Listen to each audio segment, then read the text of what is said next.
Hi all, welcome to my channel True Living by Minnu. ഇന്ന് ഞാൻ മൈക്രോഗ്രീൻസിനെ പറ്റിയാണ് എൻ്റെ വീഡിയോയിൽ പറയാൻ പോകുന്നത്. മൈക്രോഗ്രീൻസിനെ പറ്റി നിങ്ങൾക്കറിയേണ്ട എല്ലാം തന്നെ ഞാൻ ഈ വീഡിയോയിൽ ഉൾപ്പെടുത്തിയിട്ടുണ്ട്. പച്ചക്കറികളിലെ പുതിയ താരമാണ് മൈക്രോഗ്രീൻസ്.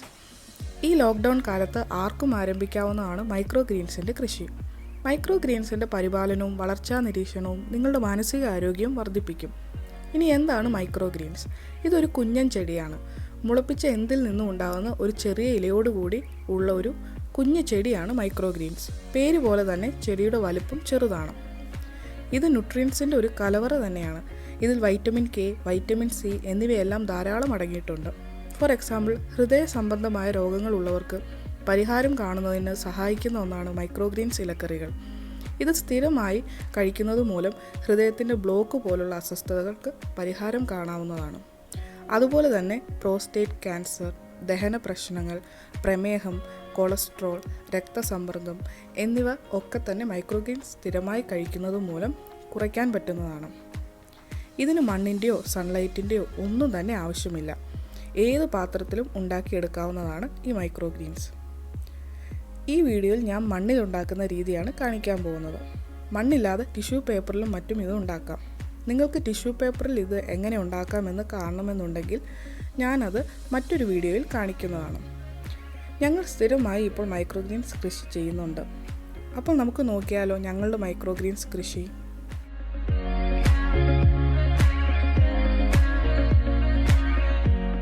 ഞാനിവിടെ പയറാണ് മൈക്രോഗ്രീൻസ് കൃഷിക്കായി എടുക്കുന്നത്. നിങ്ങൾക്ക് എന്ത് വേണമെങ്കിലും എടുക്കാം. ലൈക്ക് കടുക്, ഉലുവ, ഗോതമ്പ്, കടല, റാഗി, വൻപയർ, അങ്ങനെ എന്തും. കടുകും മറ്റും നമുക്ക് ഡയറക്റ്റായി മണ്ണിൽ നടാവുന്നതാണ്. ഞാനിവിടെ ഏറ്റവും വേഗത്തിലും ഈസിയിലും വളരുന്ന പയറാണ് എടുക്കുന്നത്. പയറും മറ്റും മുളപ്പിച്ചതിന് ശേഷം വേണം മണ്ണിലിടാൻ. പയർ വെച്ചുള്ള മൈക്രോഗ്രീൻസിലാണ് ഞങ്ങൾക്ക് കൂടുതൽ ടേസ്റ്റ് തോന്നിയത്. വെറും 5 ദിവസം കൊണ്ട് തന്നെ വളർന്നു കിട്ടുകയും ചെയ്യും. വൻപയർ, കടല എന്നിവയൊക്കെ ഞാൻ നട്ട് നോക്കിയിട്ടുണ്ട്. പക്ഷെ അതിനൊക്കെ കൂടുതൽ ടൈമും പിന്നെ ടേസ്റ്റും ഈ പയറിനാണ് ഞങ്ങൾക്ക് തോന്നിയിട്ടുള്ളത്. അപ്പോൾ ഞാനിവിടെ പയർ ഒരു 10 മണിക്കൂർ വെള്ളത്തിൽ കുതിർത്ത് കഴുകി എടുത്ത് വെച്ചിരിക്കുന്നതാണിത്. രാവിലെ ഒരു 10 മണിക്ക് വെള്ളത്തിൽ വെച്ചിട്ട് വൈകുന്നേരം ഒരു 6 മണി 7 മണിയോടെ ഞാനത് എടുത്ത് കഴുകി ഇതുപോലെ ഒരു പരന്ന പാത്രത്തിൽ വിതറി വയ്ക്കുകയാണ്. ഇത് മുളച്ച് കിട്ടാൻ വേണ്ടിയാണ് ഇങ്ങനെ ചെയ്യുന്നത്. ഞാനൊരു ബേക്ക് ടിന്നാണ് എടുത്തിരിക്കുന്നത്. ഈ പയറിൻ്റെ മുകളിൽ ടിഷ്യൂ പേപ്പർ വെച്ച് കൊടുക്കുക. എന്നിട്ട് കുറച്ച് വെള്ളം സ്പ്രേ ചെയ്ത് കൊടുക്കുക. അപ്പോൾ നമുക്ക് രാവിലെ എണീക്കുമ്പോൾ, എന്നിട്ട് ഇത് ഓവർനൈറ്റ് വെച്ചിരിക്കുക. അപ്പോൾ രാവിലെ എണീക്കുമ്പോഴത്തേന് നന്നായി ഈ പയറെല്ലാം മുളച്ച് നമുക്ക് കിട്ടും. അപ്പോൾ ദാണ്ടെ പിറ്റേന്ന് രാവിലെ നന്നായിട്ട് എല്ലാം മുളച്ച് കിട്ടിയിട്ടുണ്ട്. അപ്പോൾ ഞങ്ങൾ ഒരു വലിയ ക്വാണ്ടിറ്റിയിലാണ് മൈക്രോഗ്രീൻസ് ഉണ്ടാക്കിയെടുക്കുന്നത്.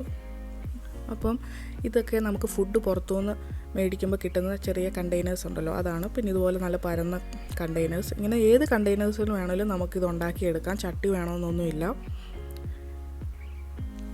ഇതെൻ്റെ ഹസ്ബൻഡാണ്. ഹസ്ബൻഡ് ഒരു ഇറിഗേഷണൽ എഞ്ചിനീയറാണ്. ലാൻഡ്സ്കേപ്പിംഗ് ഫീൽഡാണ് വർക്ക് ചെയ്യുന്നത്. അപ്പം അതുകൊണ്ട് തന്നെ ചെടിയെ പറ്റിയും സോയിലിനെ പറ്റിയൊക്കെ നല്ലൊരു നോളജുണ്ട്. അപ്പം ഇതാണ് ഞങ്ങൾ യൂസ് ചെയ്യുന്ന പോട്ടിംഗ് സോയിൽ. അപ്പോൾ ഇതിന് ഇത്രയും വലിയൊരു ചാക്കിന് 10 dirhams ആണ് ആയിരിക്കുന്നത്. നിങ്ങൾക്ക് കാണാം ഇനിയും ബാക്കിയുണ്ട്. ഞങ്ങളൊരു 5-6 വട്ടം മൈക്രോഗ്രീൻസ് ഉണ്ടാക്കി എടുത്തിട്ടുണ്ട്. അപ്പോൾ നമുക്ക് ഒരുപാട് മണ്ണിൻ്റെ ഒന്നും ആവശ്യമില്ല. കുറച്ച് മണ്ണ് ആദ്യം ചട്ടിയിലേക്ക് ഇട്ടിട്ട് നന്നായിട്ട് അതൊന്ന് വാട്ടർ സ്പ്രേ ചെയ്ത് കൊടുക്കുക. അപ്പം ഈ മൈക്രോഗ്രീൻസിൻ്റെ മണ്ണ് ഒരിക്കലും ഡ്രൈ ആവാൻ പാടില്ല. നമ്മൾ ഒരു ദിവസം ഒരു 3 നേരമെങ്കിലും ചൂടൊക്കെയുള്ള സ്ഥലമാണെങ്കിൽ 3 നേരമെങ്കിലും വെള്ളം ഒഴിച്ച് കൊടുക്കേണ്ടതാണ്. അപ്പോൾ അത് കഴിഞ്ഞ് മണ്ണ് നനച്ച് കൊടുത്തേച്ച് നമ്മളതിലേക്ക് പയർ വിതറിയിടുകയാണ്. ഇപ്പോൾ കൂട്ടമായിട്ടിടല്, നല്ല സ്പ്രെഡ് ചെയ്ത് എല്ലാ സ്ഥലത്തേക്ക് സ്പ്രെഡ് ചെയ്ത് വേണം ഇടാൻ. ഇനി അത് വീണ്ടും ഒന്ന് നമുക്ക് നനച്ച് കൊടുക്കാം. അപ്പോൾ ഇത് ഞങ്ങൾ ബാൽക്കണിയിലാണ് വെക്കുന്നത്. പക്ഷേ ഇത് എവിടെ വേണമെങ്കിലും വളർത്താം. നമുക്ക് ഫ്രിഡ്ജിൻ്റെ മുകളിലോ നമ്മുടെ കിച്ചൺ കൗണ്ടർ സ്പേസിലോ എവിടെ വേണമെങ്കിലും ഇത് വളരും. സൺലൈറ്റ് വേണമെന്നൊന്നുമില്ല. ഇനി നമുക്ക് ബാക്കി മണ്ണ് ഇട്ട് കൊടുക്കാം അതിന് പുറത്തേക്ക്. അപ്പോൾ ഇത് വലിയ ചട്ടി ആയതുകൊണ്ട് ഞങ്ങളൊരു പകുതിയെ, ഈ ചട്ടിയുടെ പകുതിയെ ഇത് നടുന്നുള്ളൂ. കാരണം അത്രയും മണ്ണിൻ്റെ ആവശ്യമുള്ളൂ. നിങ്ങൾക്ക് കാണാം അത്രയും നട്ടിട്ടുള്ളൂ. പിന്നെ വീണ്ടും നമ്മൾ വാട്ടർ സ്പ്രേ ചെയ്ത് കൊടുക്കണം. അങ്ങനെ നമ്മൾ എല്ലാ പയറും നമ്മുടെ എല്ലാ പാത്രത്തിലുമായിട്ട് നമ്മൾ നട്ട് വെച്ചിട്ടുണ്ട്. ബാൽക്കണിയിലായതുകൊണ്ട് തന്നെ ഞങ്ങൾക്കൊരു 3 നേരമൊക്കെ വെള്ളം ഒഴിച്ച് കൊടുക്കേണ്ടി വന്നിട്ടുണ്ട്. അപ്പോൾ ഇനി ഓരോ ദിവസത്തെയും ഇതിൻ്റെ ഗ്രോത്ത് ഞാൻ നിങ്ങളെ കാണിക്കാം. അപ്പോൾ ഡേ 2 കാണാം. നിങ്ങൾക്ക് കാണാം രാവിലെ എണീറ്റപ്പോൾ നല്ല മണ്ണൊക്കെ ഡ്രൈ ആയി ഇരിപ്പുണ്ട്. അപ്പോൾ നമ്മൾ വേഗം തന്നെ നമുക്ക് നനച്ചു കൊടുക്കാം. കാരണം ഇതിനെപ്പോഴും നല്ലൊരു നനഞ്ഞ സർഫസ് വേണം, എന്നാലേ വേഗം വളരുള്ളൂ. അപ്പം നനച്ചു കൊടുക്കുകയാണ്. ഇത് പൊട്ടി മുളച്ചിട്ടൊന്നുമില്ല. ഇപ്പോൾ ഒരു 3 നേരമെങ്കിലും ഇപ്പം സമ്മർ ആയതുകൊണ്ട് നനച്ചു കൊടുക്കുന്നുണ്ട്. ഇനി ഡേ 3 കാണാം. ഡേ 3 നിങ്ങൾക്ക് കാണാം കുറച്ചൊക്കെ പയർ മുളച്ചിട്ടുണ്ട്. മുളച്ചെന്ന് വെച്ചാൽ പൊട്ടി മുളച്ചിട്ടുണ്ട്. കുറച്ച് മണ്ണൊക്കെ തറയിൽ വീണ് കിടപ്പുണ്ട്. ഇത് പൊട്ടി മുളയ്ക്കുമ്പോൾ മണ്ണൊക്കെ ഒന്ന് തറയിലൊക്കെ ഒന്ന് സ്പ്രെഡാവും. നിങ്ങൾക്ക് കാണാം കുറച്ചൊക്കെ ചിലതൊക്കെ ഒന്ന് മുളച്ചിട്ടുണ്ട്. ഇതൊക്കെ കാണുമ്പോൾ നല്ല രസമാണ് കേട്ടോ. നമ്മളൊന്നാതെ ഇവിടെ UAE ആകുമ്പം നമുക്കൊരുപാട് സ്പേസ് ഒന്നും ഇല്ലല്ലോ. ചെറിയ സ്പേസിൽ ഇതുപോലെ പച്ചപ്പൊക്കെ കാണുമ്പോൾ ഒരു പ്രത്യേക സന്തോഷമാണ്. പിന്നെ ഡേ 4 കാണാം. ഡേ 4 നിങ്ങൾക്ക് കാണാം എല്ലാം പൊട്ടി മുളച്ചിട്ടുണ്ട്. മണ്ണൊക്കെ തറയിൽ വീണ് കിടപ്പുണ്ട്, മുളച്ച് എല്ലാം നല്ല രസമുണ്ട്. ഏകദേശം നമ്മൾ എല്ലാം തന്നെ ഒരു പകുതി ഹൈറ്റ് ആയിട്ടുണ്ട്. അപ്പോൾ ഇതിപ്പോൾ രാവിലെ കാണുന്നതായിരിക്കത്തില്ല, ഈവനിങ് നോക്കുമ്പോൾ കുറച്ചുകൂടെ ഹൈറ്റ് വെക്കും, വേഗം ഇത് വളരും. അപ്പം ഞാനത് ഈവനിങ് കാണിക്കുന്നുണ്ട്. അപ്പോൾ ഡേ 4 തന്നെ ഈവനിങ് ആയപ്പോഴത്തേനും ഏകദേശം നല്ല ഹൈറ്റുമായി, മണ്ണ് കാണുന്നില്ല, അതുപോലെയായി എല്ലാം നിറച്ച് നന്നായിട്ട് വളർന്ന് നിൽപ്പുണ്ട്. നല്ല രസമില്ലേ?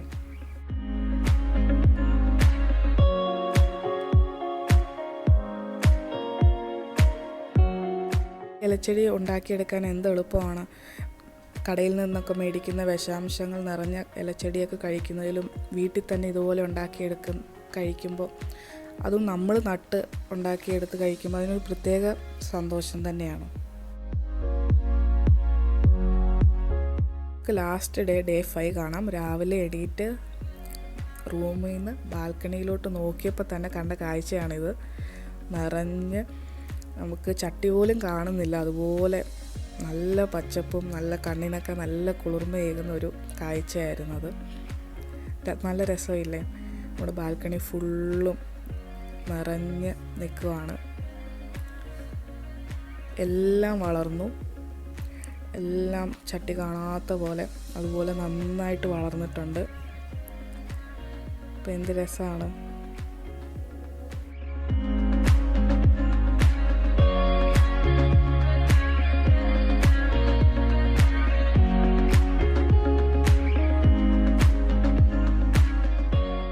അപ്പോൾ ഇത്രയും ഹൈറ്റേ ഇത് വെക്കുകയുള്ളൂ. ഇതുവരെ വെച്ചാൽ മതി. കാരണം കൂടുതൽ വെച്ച് കഴിഞ്ഞാൽ ചിലപ്പോൾ അത് ഒട്ടും കട്ടിയില്ലാത്തതല്ല, ഒടിഞ്ഞ് വീഴാൻ ചാൻസ് ഉണ്ട്. അല്ലെങ്കിൽ ഡ്രൈ ആയി പോകാനോ ഉണങ്ങിപ്പോകാനൊക്കെ ചാൻസ് ഉണ്ട്. അപ്പോൾ ഈ ഹൈറ്റിൽ നമുക്കിത് എടുക്കാം. അപ്പം ഹാർവെസ്റ്റ് ചെയ്യാനുള്ള സമയമായി. ഇതാ ഞാൻ എല്ലാം ഒരു ടേബിളിലോട്ട് എടുത്ത് വെച്ചിരിക്കുകയാണ് കട്ട് ചെയ്തെടുക്കാനായിട്ട്. കട്ട് ചെയ്യുന്ന സമയം എനിക്ക് വിഷമമാണ്, കാരണം ഇങ്ങനെ കാണാനാണ് എനിക്ക് കൂടുതലിഷ്ടം. നല്ല രസമില്ലേ? അപ്പം നിങ്ങളെല്ലാവരും ഇതൊരു വട്ടമെങ്കിലും ഒന്ന് വീട്ടിൽ ചെയ്തെടുക്കുക. ആദ്യം ഒരു ചെറിയ ക്വാണ്ടിറ്റിയിൽ ഒരു പാത്രത്തിലും മറ്റും ചെയ്ത് നോക്കുക. ഇത് ഞങ്ങളുടെ ബേക്കിംഗ് ടിന്നാണ്. അത് ഭയങ്കര വലുതാണ്, ഞങ്ങളുടെ ഓവനിൽ വെക്കാൻ പറ്റത്തില്ല, അതുകൊണ്ടാണ് ഞാനിങ്ങനെ യൂസ് ചെയ്തത്. പക്ഷെ അതിൽ ആണ് ഈ ചെടി കാണാൻ ഏറ്റവും ഭംഗിയായിട്ട് എനിക്ക് തോന്നിയത്. നിങ്ങൾക്ക് കാണാം എന്ത് ഭംഗിയാണെന്ന്. ഞങ്ങളിത് വീണ്ടും വെച്ചിട്ടുണ്ട് ബാൽക്കണിയിൽ. ഞങ്ങളിതിങ്ങനെ സ്ഥിരം വെച്ചുകൊണ്ടേ ഇരിക്കുകയാണ്. ഇപ്പോൾ ഒരു ദിനം പ്രതി നമ്മുടെ ദിവസത്തിലെ ഒരു ഭാഗമായി മാറിക്കഴിഞ്ഞു മൈക്രോ ഗ്രീൻസ്.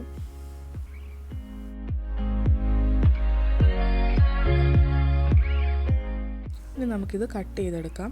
ഇത് ക്വാണ്ടിറ്റി കൂടുതലായതുകൊണ്ട് തന്നെ കുറച്ച് സമയം എടുക്കും. പിന്നെ ഇത് വേരോടെ ടിഷ്യൂ പേപ്പറിലൊക്കെ ഉണ്ടാക്കുന്നവർക്ക് ഇത് വേരോടെ കഴിക്കാവുന്നതാണ്. പിന്നെ ഞാനിത് മണ്ണിലായതുകൊണ്ട് തന്നെ മാക്സിമം വേരിനോട് ചേർത്ത് കട്ട് ചെയ്തെടുക്കുകയാണ്.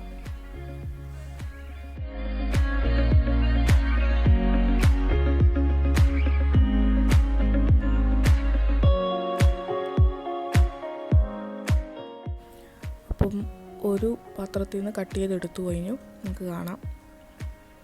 ഇനി ഇതെല്ലാം കട്ട് ചെയ്യാനുള്ളതാണ്. അപ്പോൾ അതെല്ലാം ഞാൻ കട്ട് ചെയ്തിട്ട് കാണിക്കാം.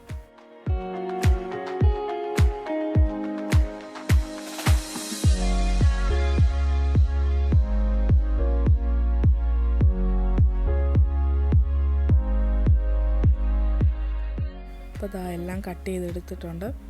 ഇത് ഇത്രയും ഉണ്ടെങ്കിലും നമ്മൾ ഉണ്ടാക്കി വരുമ്പോൾ ഇതിൻ്റെ പകുതിയേ കാണുകയുള്ളൂ, ഇലയായതുകൊണ്ട് തന്നെ എല്ലാം കട്ട് ചെയ്തു. അപ്പോൾ ഇതാണ് നമുക്ക് മിച്ചം വരുന്ന ആ ഒരു മണ്ണ്. അപ്പോൾ ഇത് വീണ്ടും യൂസ് ചെയ്യാമോ എന്ന് ചോദിക്കുന്നവരോട് ഇത് യൂസ് ചെയ്യാം, പക്ഷേ നമ്മൾ തീരെ മണ്ണ് കുറച്ചുണ്ടാക്കിയത് കൊണ്ട് തന്നെ കണ്ടോ നല്ല കട്ടിക്കാണ്, നല്ല വേരൊക്കെ ഇറങ്ങി ആ ഷേപ്പിൽ തന്നെ ആയിരിക്കുകയാണ്. അതുകൊണ്ട് അതിൽ നിന്ന് മണ്ണും വേരും സെപ്പറേറ്റ് ചെയ്യുക എന്നുള്ളത് ഇച്ചിരി പാടുള്ള പണിയാണ്. അതുകൊണ്ട് ഞാൻ മണ്ണ് കളയാറാണ് പതിവ്. ഇനി നമുക്ക് ഇത് ഫുള്ളായിട്ട് ഒരുമിച്ച് യൂസ് ചെയ്യുന്നില്ലെങ്കിൽ നമുക്ക് ഇതുപോലെ ഒരു കണ്ടെയ്നറിൽ ടിഷ്യൂ പേപ്പർ വെച്ചിട്ട് ഇതുപോലെ നമുക്ക് ഫ്രിഡ്ജിൽ മറ്റ് വെച്ചിട്ട് പിറ്റേന്ന് യൂസ് ചെയ്തെടുക്കാവുന്നതാണ്. ഇനി ഇത് വെച്ചിട്ടുള്ള ഒരു റെസിപ്പി വീഡിയോ ഞാൻ നെക്സ്റ്റ് ഇടുന്നതാണ്. കുറച്ച് ടൈം ഇതിനായി മാറ്റി വെച്ചാൽ പുറത്തു നിന്ന് മേടിക്കുന്ന വിഷാംശം നിറഞ്ഞ ചെടികൾ ഒഴിവാക്കി ഈ മൈക്രോ ഗ്രീൻസ് നമ്മുടെ ഡയറ്റിൽ ഉൾപ്പെടുത്താവുന്നതാണ്. ഞങ്ങളിപ്പോൾ സ്ഥിരമായി ഇത് ചെയ്യുന്നത് കൊണ്ട് തന്നെ എല്ലാ ദിവസത്തെയും ഒരു സൈഡ് ഡിഷ് മൈക്രോ ഗ്രീൻസ് വെച്ചിട്ടുള്ളതായി മാറിക്കഴിഞ്ഞു.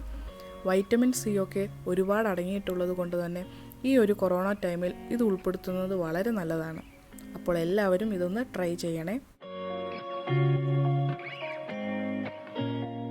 എൻ്റെ പഴയ വീഡിയോസ് കാണാത്തവരുണ്ടെങ്കിൽ ഒന്ന് പോയി കാണണേ. So thank you all for watching my video. Please like, share and subscribe to my YouTube channel. See you all. Bye.